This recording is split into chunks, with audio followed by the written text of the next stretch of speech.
자, 여러분 안녕하십니까. 저희 잠배기 채널에서 새롭게 시작한 콘텐츠 토크쇼 콘텐츠입니다. 흔히들 빗성환이라고 불리는 헬스계의 그 유재석 김성환 선배님 나오셨고요. 자칭 평론가, 한국 5손가락 안에 드는 트레이너, 간지나는 고자. 아니 그 짧게 말해야 돼. 왜? 플레임을 하면 안 돼. 간고, 네, 간고 형님, 김동현 형님 나오셨습니다. 네. 두 분은 혹시 친분이 있으신지? 그런 거는 없고 막 한참 이제 운동을 시작하고 할 때부터 이미 신적인 존재였고 한 20대 초반쯤에 네.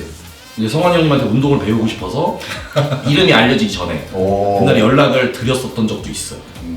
운동 오래 했던 곳이 있는데 거기서 이제 운동을 이제 하다가 다른 곳으로 옮겼는데 이후에 가서 운동을 하고 있더라고요. 그렇게 하다 인스타를 보고 뭔가 근황을 난 사실 한 번씩 봤었어요, 인스타. 왜냐면 좀 그때부터 좀 독특했던 걸 기억하는데 그래요? 약간 내가 기억에 남는 게 네. 그 데드리프트를 욕하시면서 하는 그게 씨발! 이 씨발! 약간 진짜요. 페이스북 찾아서 영상이 있으면 이제 뭐 나가는 건데 되게 운동 열심히 한다 하고 있는데 몇 년 뒤에 되게 유명해지더라고. 그 두 분이 눈을 한 번도 안 마주치셔가지고 혹시 아이 컨택 가능한지 아이 컨택 가능한가요? 네. 아 잠시만요. 남자끼리가 아이 컨택 한번 자 마음의 준비. 네네 하나 둘셋 하나 둘셋넷 어려운다. 이유가 아니 여기 거의 숙녀같이 내가 좀 눈이 좀 이뻐져. 그리고 저는 또 궁금한 게 있어요. 이제 강보의 호르몬 컨트롤. 네. 눈빛만 봐도 호르몬이 몇인지 알 수 있다. 저는 그래서 좀 궁금했던 게 김성환 선배님이 지금 호르몬이 몇 정도 되고 좀 처방을 해주실 수 있는지. 그 호르몬이라는 거는 내가 이제 수치를 만약에 뭐 117이다 뭐 이렇게 정확하게 볼 수 있는 건 아니지만 네. 뭐 약을 쓰는 사람도 몸을 안 보고 얼굴만 봐도 어느 정도 가늠할 수도 있고 네. 약을 안 쓰는 사람도 지방률이라든지 성격이라든지 위에 뭐 뼈의 발달이라든지 이런 걸로 어느 정도 알 수 있단 말이지. 눈새도 저는. 나는 그렇게 생각을 해. 아. 예를 들어서 어떤 회원이 왔을 때 처음에 일반인인데 되게 내성적이고 소심하고 안경 쓰고 되게 공부하는 느낌의 그런 회사원. 근데 걔네들을 어느 정도 지방도 좀 빼고 근육을 붙여놓고 훈련해서 자신감을 붙여놔 버리면 걔네가 한 6개월, 1년 있으면 성격이 완전 변해버린단 말이지. 자존감이 좀 올라가니까. 공격성, 적극성 힘을 진짜 뛰어. 완전 달라져. 눈빛이. 김성환 선배님은 그럼 여성 호르몬이 높으신 건가요? 그러니까 이제 김성환 선수, 설기관 선수, 이준규 선수 같은 사람은 남한테 표출을 이제 강해 보이고 이런 게 아니라 내면의 강함이 있는. 야 형님 매너 많이 하셨네요. 아니, 진짜로. 야 진짜 야. 미치겠다 진짜로. 아니, 겉으로 세 보이는 애들 있어. 아, 예. 겉으로 센 척하는 애들 있는데 무게만 많이 드는데 결국에 보면 몸을 못 만들어. 맞는 것 같아. 아 진짜야. 그런 애들 많아. 건달 같고 네. 깡패 같고 센 척하고 하는데 김강민은 그러면 뭔가? 걔는 그 두 개가 같이 돼 있어. 그렇지. 걔는 그 건달의 느낌과 그 안의 내면이 같이 돼 있는 그런 생각을 이제 뭐 재밌게 얘기해서 이제 그렇게 얘기한 건데 진지하게 받아들이시는 분들이 굉장히 많더라고. 선생님 그 방금 하신 말씀에 대해서 어떻게 생각하시는지. 적어도 50%는 다 맞는 말이야. 맞아요. 언어나 이 되게 자기 PR을 되게 잘하고 좀 마케팅적으로 좀 되게 대단하다고 생각하거든요. 왜냐면 사실 이런 것만 봤을 때도 피트니스 문화가 전체적인 분위기가 예전과는 많이 바뀌었어요. 어떤 게 좀 바뀐 것 같다라는 걸 좀 답변을 듣고 싶은데 선배님부터 한번 말씀 주시면 좋을 것 같아요.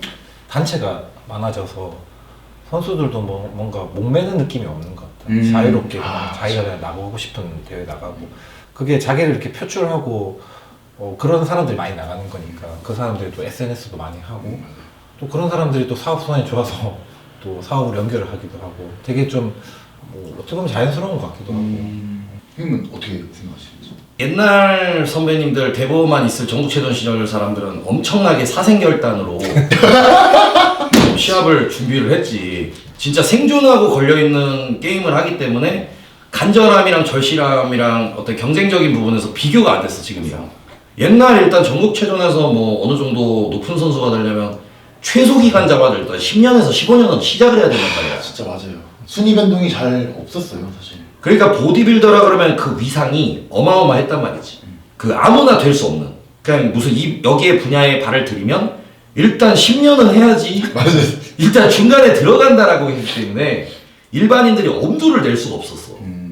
근데 이제 좋은 의미로는 지금 대중들의 유입이 되게 쉽게 되는 거. 맞아요. 그래서 지금은 몸짱들이 너무 많잖아. 바디 프로필도 다 찍고 맞아요. 시합도 뭐 1, 2년 운동에도 많이 나오고. 그래서 지금 뭐 그런 거는 괜찮은 것 같은데 옛날처럼 이승철 형님처럼 정말 유망한 대박이다 이런 선수는 한 명도 없어. 그만하게 시스템이나 접근 자체가 내가 여기에서 합리화해가지고 뭐 그냥 모델에서 멈춰버리던가 아니면 피지컬 가든가 이제 선택의 여지가 생겼기 때문에 그렇다라고 보거든. 근데 그런 중간 레벨들은 많아졌지만 그냥 적당히 몸 좋은 애들. 근데 어나더 레벨의 몸 좋은 사람들은 더 이상 안 나온다는 말이지. 그러면 이제 조금 더 추가적으로 그런 어떻게 보면 변화된 시대에서 자기 PR이 굉장히 중요한 부분으로 손꼽히고 있잖아요. 어떻게 바뀌었고 좀 어떤 식으로 꾸려가면 좋을지 한번 두 분 한번 의견을 듣고 싶어요.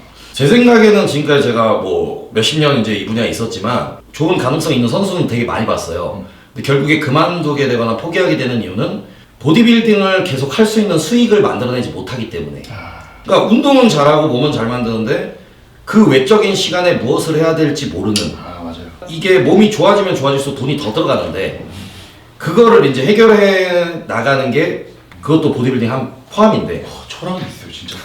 자신을 노출하면서 거기에 인해서 다른 어떤 수단으로 수익이 발생될 수 있어야 되는데 그걸 할 수 있는 바디빌더는 우리나라에서 뭐 5% 미만인 것 같아요. 우리나라는 체전 때문에 선수면은 약간 실업팀 들어가서 연봉 받는 이런 거였는데 이미 해외는 다 선수들이 다 뭐랄까 자기를 상품화해서 하는 그게 프로였잖아요. 그러니까 이제 그렇게 바뀌가는 건데 그 과정에서 너무 이렇게 운동만 쫓는 것보다는 지금에서는 이렇게 그렇게 가는 방향이 맞는 것 같아요. 몸이 좋다고 사업 수완이 좋거나 뭔가 돈을 잘 벌거나 이거랑은 전혀 다른 것 같아요. 몸은 안 좋아도 스타성이 있는 사람이 있는 반면에 몸은 진짜 좋은데 좀 스타성이 없는 좀 그런 분들도 있어요. 그래서 저는 이제 또 추가적으로 궁금한 게 두 분이 혹시 이 친구는 조금 눈여겨볼 만하다. 박재욱 훈련 스타일이나 어떤 그런 과감함, 그리고 신체 능력이 일반적인 한국 보디빌더들하고는 확실히 다른 점이 있다. 예를 들어서 뭐 이승철 선배나 이제 김성환 선수님도 아마 충분히 그렇게 과감하게 훈련을 할 수 있어 멀쩡하면. 근데 이제 내구도가 앞에 있는 게 지금 최선을 다해서 초고중량으로 그렇게 할 수가 없는 이제 상황이 된 거지. 그게 선수 생활을 돌이켜 보면은 선수들이 본인 신체에 피크를 찍는 시점이 있거든. 보통 이제 그게 한 30 전후인 것 같다. 근데 그 무렵쯤에 모든 것들이 다 맞춰져서 여건이 맞춰져서 또 본인 정신력까지 딱 갖춰져서 그때 딱 피크를 찍어서 뚫고 나가는 게 최고인데 박재훈 선수는 지금 그렇게 해 나가고 있는 것 같아요. 그럼 두 분 다 이제 공통적으로 박재훈이라는 선수가 조금 박재훈 선수는 당연히 기대된다. 기대되고 난 개인적으로는 이장민 선수 맞아요. 지금 이제 올해 복귀하는데 네.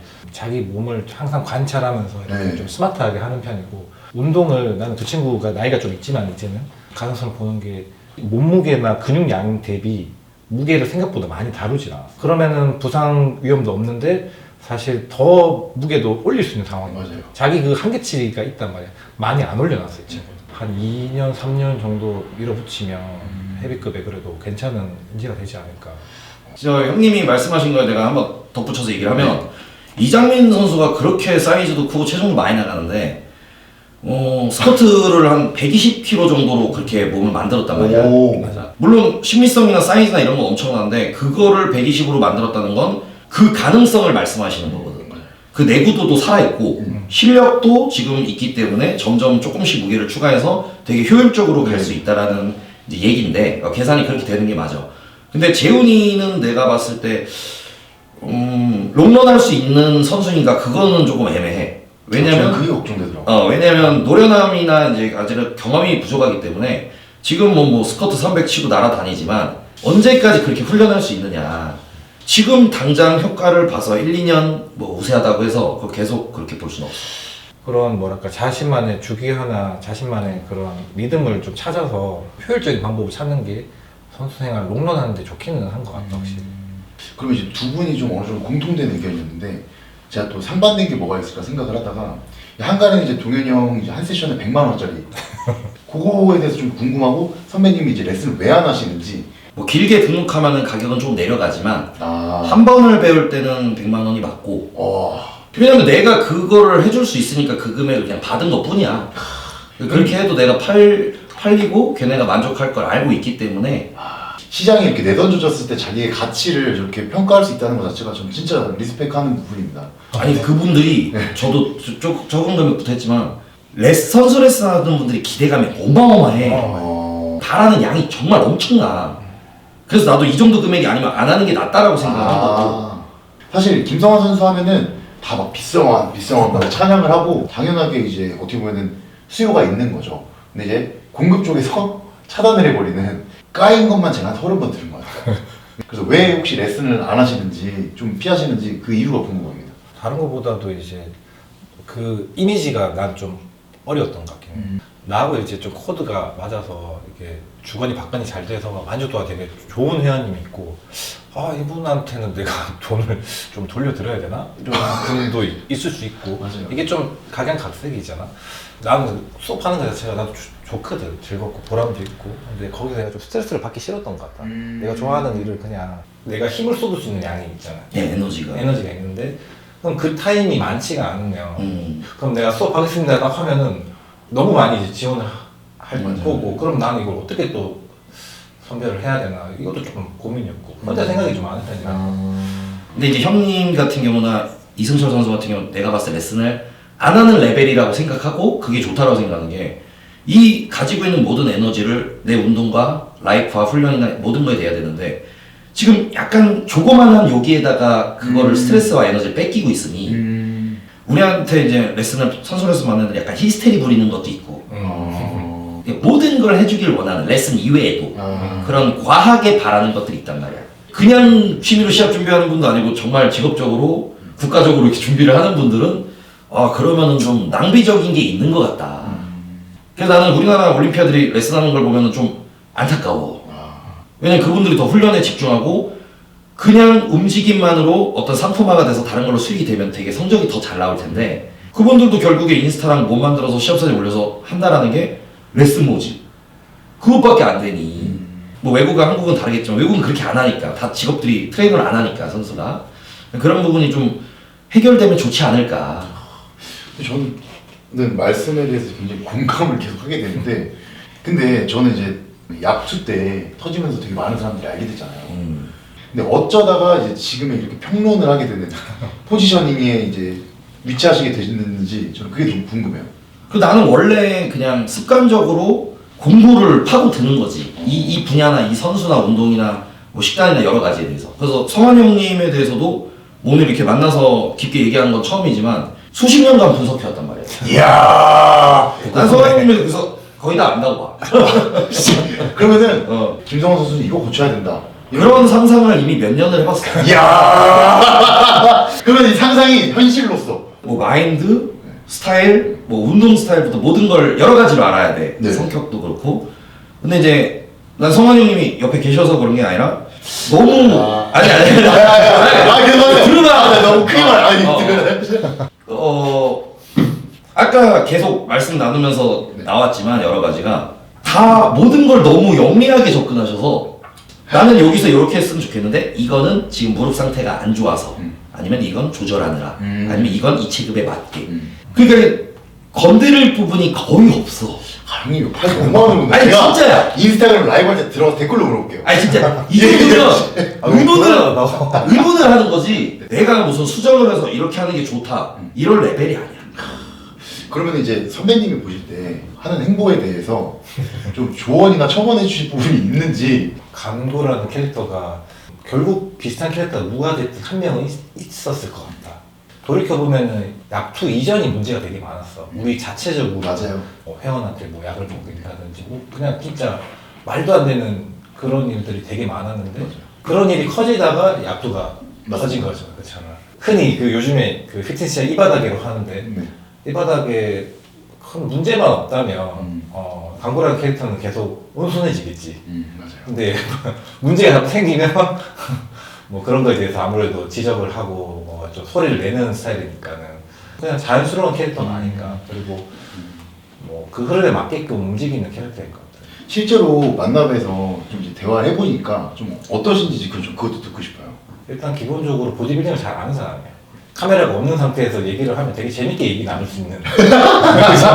저는 이제 개인적으로 이제 동현이 형한테 궁금한 게 우리 담당 PD님도 알지만 동현이 형 실제로 보면 사람 진짜 좋아요. 그 카메라 때문에 그냥 연출이다. 저는 항상 이렇게 얘기를 해왔거든요. 진짜 만나면 좋은 형이고 멀쩡해요. 근데 카메라만 켜지면은 왜 그러시는지 저는 그게 너무 궁금해요, 형님, 솔직히. 약간 이제 내가 개그 욕심도 있고 엔터적인 부분을 좀 생각하다 보니까 과하게 그걸 넘어서서 과하게 되는 면이 좀 있는 거지. 사실 이번에도 그 게스트 할 때 동현이 형이 이제 같이 누구 나오냐 그래서 형님 지금 고민 중입니다. 그러니까 그 듣보잡 새끼들을 부르지 않았으면 좋겠다고. 바로 그냥. 그게 왜 그러냐면 네. 그 바디빌딩을 말할 거면 대화가 되는 사람을 오케이. 앉혀야 되는데 전혀 모르는 애를 앉아놓으니까 그럼 뭐 가르치다 끝내거나 공감할 수 있는 그 형태가 안 되니까 그래서 전문가를 같이 하자 이렇게 얘기를 한 거야. 이게 많이 좋아진다 이게 진짜로. 진짜. 그리고 아까 그거를 말했어야 되는데 여기서 이제 성환 형님 옆에 계시니까 너무 이렇게 좋은 말 하는 거 아니냐 내가 댓글로 얘기할게 뭐 약점 진짜 말해봐라 이러는데 기은이 운동법을 내가 말하자면 너무 많아 고쳐야 될 게. 맞습니다. 뭐 김강민, 김승민, 장성엽 다 매우 많아. 근데 나는 형님만 말하는 거야. 근데 저는 사실 그 동현이 형 같은 경우에는 비난을 안 한 사람을 못 봤어요. 근데 이제 김성환 선배님에 대한 그런 비난은 없었는데 그럼 역으로 선배님이 생각하실 때 본인의 몸의 단점이나 좀 수정해야 될 부분이 있으신지 스스로. 이게 뭐 나이대별로 변해갔던 것 같은데 인내심 같은 게 좀 더 필요할 것 같다. 예전에는 이제 시합 갑자기 연락이 오거든. 이번에 코리아 며칠 잡혔다 하면은 딱 그냥 들어가는 식인데 프로는 그게 아니라 딱 1년 뒤나 혹은 2년 뒤를 딱 점 찍어놓고 이걸 되게 묵묵히 이렇게 오르락 내리락 하면서 몸을 딱 만들어야 되는데 그런 게 내가 좀 서두르는 게 있었던 것 같다. 그리고 이제 운동 같은 경우에도 내 일단은 체형에서 너무 많은 부분을 바꿀 수는 없는 것 같더라고. 이제 개선되는 정도는 되는데 완전히 탈바꿈되는 걸 항상 꿈꿨는데 그러다 보니까 그게 부상으로 많이 뭐 팔꿈치나 손목이나 이렇게 가더라고. 그런 게 지금 나한테 필요하지 않나. 프로 쪽 나와서 저 갑자기 든 생각이 좀 궁금한 게 있는데 저희가 코로나 팬데믹을 겪으면서 사실 외국 선수들이 이제 국내에 못 들어오고 그때 이제 국내에 여러 가지 프로 카드를 부여하는 시합들이 있었어요. 그래서 흔히들 말하는 그 농어촌 전형이라고 너무 이제 다중화에게 뿌려지다 보니까 좀 그 가치가 좀 흐릿해지지 않았나라는 생각을 하면서 그런 좀 상태에 대해서 좀 혹시 개인적인 생각을 좀 듣고 싶어요. 내가 봤을 때는 프로 카드 따고 후회하는 친구들 많을 것 같아. 레벨이 안 되는데 그냥 카드만 따니까 이제 그 이후로 커리어가 끝나기 때문에 자격권을 따서 올림피아를 지금 앞으로 나갈 수 있는 정도는 돼야 한국에서 어느 정도 프로 카드로 인정을 받을 수 있는 수준이 아닌가. 프로 카드를 따는 게 지금은 오히려 독이 되는 혹은 은퇴를 장려하는 되게 시간 몇 년을 투자해서 도전하는 분들이 많이 있거든. 사실 그런 분들한테는 다른 무대를 뛰면서 자기를 좀 알리는 게 좀 중요하지 않나. 어떻게 보면 농어촌 전형을 통해서 좀 경쟁력이 없는 IFBB 프로가 됐을 때 우리가 처음에 얘기했던 것처럼 먹고 살기 조금 더 힘들어지는. 내가 생각했을 때 제일 이상적인 거는 내가 몸이 다 준비가 됐을 때 IFBB 프로를 도전을 하는데 이때 자기 팬덤이 형성이 돼 있는 게 맞다고 생각을 해. 팬들의 응원을 받으면서 프로 카드를 따고 상승되는 모습을 이렇게 보이면서 이 팬덤을 늘려나가고 하는 게 좋다고 생각하는데 근데 대부분의 분들은 프로 카드를 따서 팬덤을 이제 형성하려고 하는데 일단은 올림피아를 가서 어느 정도 경쟁할 수 있는 몸 수준이 됐다면 거기서 이제 프로 카드를 따라. 그게 첫 번째고 재정 상태가 안 되면 프로 카드도 안 따는 게 좋을 것 같다고 생각을 해요. 진짜 현실적인 말인 것 같아요. 진짜 현실적. 왜냐면 제 동료도 그랬었는데 프로 중에 아니 외국 시합을 나가면 뭐 3주 한 달간 쉬어야 되는 거예요. 그러면 자기가 트레이너 헬스장 운영하는 거 쉬어야 돼. 거기에 대한 회원들의 컴플레인이 엄청 많아요. 그동안 매출하고 수익 하나도 없어요. 근데 한번 왔다 갔다 하면 2-3천만 원 썼대요. 버는 건 없는데. 근데 갔다 오면 돈이 되냐? 갔다 오면 예선 탈락하고 왔으니까 아무것도 없어. 그러니까 보디빌딩에 대한 의욕이 더 떨어져. 보디빌딩 이제 하기 싫어져요. 그러면서 포기하게 되는 거죠. 우리나라 시장만 보더라도 IFBB 프로가 그 시장에서 상품성이 높냐 아니면은 나바에서 네임드가 있는 사람들이 조금 더 시장에서 상품성이 있냐 확실히 저는 IFBB다라고 말하기 좀 어렵다고 생각을 하거든요. 근데 나는 지금 선수로서 봤을 때 김강민의 상황이 딱 IFBB로 가기에 좋다라고 생각해. 그러니까 다른 사람은 어떤 그런 능력이 없기 때문에 빛을 못 발하지만 얘가 지금 보여준 능력으로는 거기 가서 성적을 냈을 때 그 이상의 수익화가 다가온다는 거지. 선배님 오실 때 개인적으로 강민이 형은 어떻게 보시는지, 뭐 스타성이라든지 상품성이라든지 선수로서. 그 대체할 만한 사람이 별로 없지 않나 맞아요. 봐요. 그리고 준비가 다 돼 있고 종목 선택이 사실은 좀 문제긴 해. 클래식 피지크 아니면 오픈이 맞지 않겠냐라고 보통 얘기를 하는데 체중은 또 1, 2 체중이고. 네. 그래서 아마 본인도 고민이 많을 것 같아. 보디빌딩이 지금 말한 걸 좀 이어서 말하자면 좀 괴물화되고, 사실 그때까지 가기까지가 엄청 수많은 시간과 노력과 여러 가지 비용도 너무 많이 든단 말이에요. 그래서 죽어가는 시장 살리기 위해서 사실 클래식 피지크가 저는 이제 태어났다고 생각을 하고, 두 분이 보시는 좀 클래식 피지크는 좀 어떤 종목이고 개인적인 생각이 있는지 그 종목에 대해서. 형님도 공감하실지 모르겠지만 지금은 보디빌더들이 이제 과학의 발달로 인해서 다들 몸이 되게 크고 체급도 높고 너무 좋아요. 근데 몸이 다 똑같은 느낌? 가수로 따지면 그냥 다 똑같은 스타일에 똑같은 음색, 똑같은 느낌이란 말이지. 노래는 잘해. 옛날에로 따지면 뭐 프랭크 제인, 뭐 릴 아브라더처럼 정말 예술적인 조각 같은 느낌이 안 든다라는 말이지. 그냥 몬스터다, 사이즈 크다, 다이어트 돼 있구나, 그냥 평범하다, 끝. 그렇기 때문에 그 무언가에 정말 감동을 줄 수 있는 그 정도의 어떤 균형이든 어떤 임팩트를 만들어낼 수 있는 포징이든 그게에서 다 갖춰진 게 세계적으로 이제 시범이라고 생각을 하거든. 그 모든 것을 다 갖춘. 부정할 수가 없는 것 같아요. 그래서 그 사람이 정말 너무나 인기가 많은 거고, 뭐 한국에서도 그런 분위기에 좀 아름다운 선수가 나올 수 있는 종목이지 않나. 바디빌더들이 그렇게 좋은 근육의 선수들이 많아도 여전히 90년대 선수들 사람들이 회자하고 사진을 보고 아 멋지다 이렇게 하는 게 그게 멋이 있는 거거든. 그러니까 그런 부분을 좀 이렇게 지향하는 게 클래식 피지크니까 아 되게 멋있다라고 생각을 했지. 진짜 크리스 범스테드 같은 클래식 피지크의 뭐 완성형 이 바디빌더가 나와버리니까는 이 바디빌딩 전체 종목이 정말 많이 성장하지 않았나. 또 클래식 피지크가 또 장점인 게 제한 체중을 맞추면 이제 사실은 이제 자기가 한계 체형을 보는 거잖아. 이 제한 체중이 바디빌더보다 낮으니까는 빨리 물갈이가 되는 거지. 빨리 신인들이 나오고. 그러니까 계속 신인이 나오고 또 새로운 사람이 나오고 하니까는 보는 사람은 너무 재밌는 거지. 시범이 가치가 나는 빅남이나 하디추판보다 높다고 생각하거든. 없지. 그러니까 그 오픈이고 뭐 크고 옛날에 그 최고였는데 지금은 시범의 그 희소성이나 가치가 어마어마하기 때문에 형님 말씀대로 그런 사람들이 뭐 한 3, 4명이서 네. 진짜. 잡힌다. 그러면 그건 너무 예술이기 때문에 이거 어마어마해진다. 그리고 저는 좀 더 나아가서 이게 사실 피트니스가 대중화되면서 정말 많은 사람들이 관심을 갖고 봐요.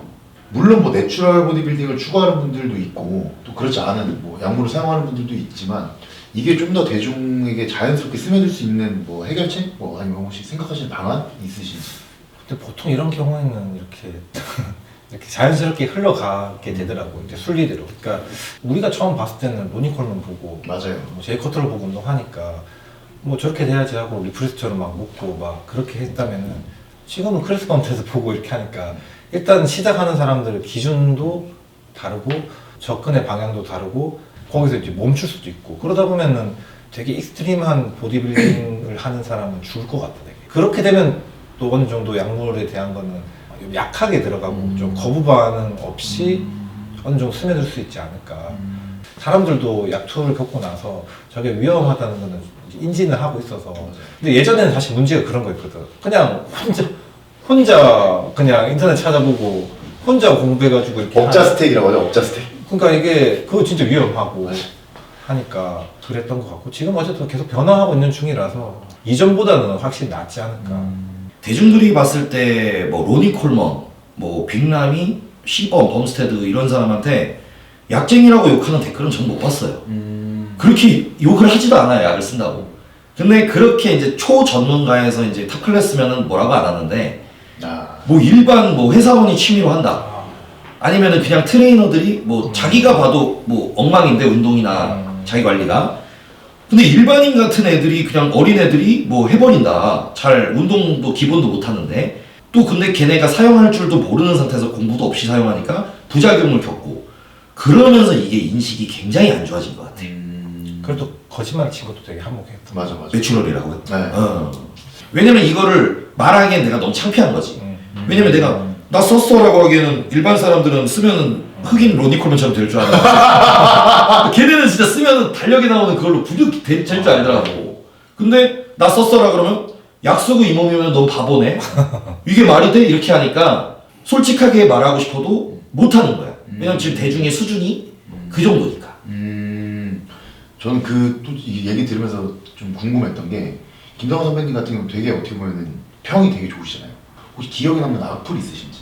글쎄, 악플 보고 막 가슴에 담아두는 편은 아니라 가지고. 어. 질타는 있지. 질타는 그냥 그때그때 보고 이제 수긍하고 넘기고 이런 거라서. 그러면 이제 두 분이 생각하시는 보디빌딩이란 그런 거 한 번씩 한번 들어보고 싶어요. 뭐 뻔한 얘기인데 나를 가꾸는 게 난 보디빌딩이라 생각하거든. 그러니까 예전에 누가 그러더라고. 보디빌딩 하는 사람들이 뭔가 이제 좀 결핍도 있고 부족함이 있어서 이렇게 많이 하는 거 아니냐. 뭐 그것도 어느 정도 공감은 가. 그런 부분이 근데 사람이라는 건 누구나 다 있는 본능이라고 생각하거든. 그래서 지금 다 보디빌딩 좋아하는 사람들이 많아진 것 같고 나를 가꾸는데 에너지를 쏟고 열정을 쏟는 것만큼 이 재밌고 후련한 일이 없으니 이게 내 생활에 완전히 자리매김하고 흔히 요즘 얘기하는 해창들이 계속 늘어나는 거지. 난 되게 좋은 거라고 생각해. 형님 어떻게 생각하시? 특별함을 가질 수 있는 거. 외형적으로 봤을 때 특별함을 가질 수 있는 거. 그리고 마음가짐이나 내면에서 자기 관리를 하다 보니까 내 라이프가 어느 정도 정리가 된다?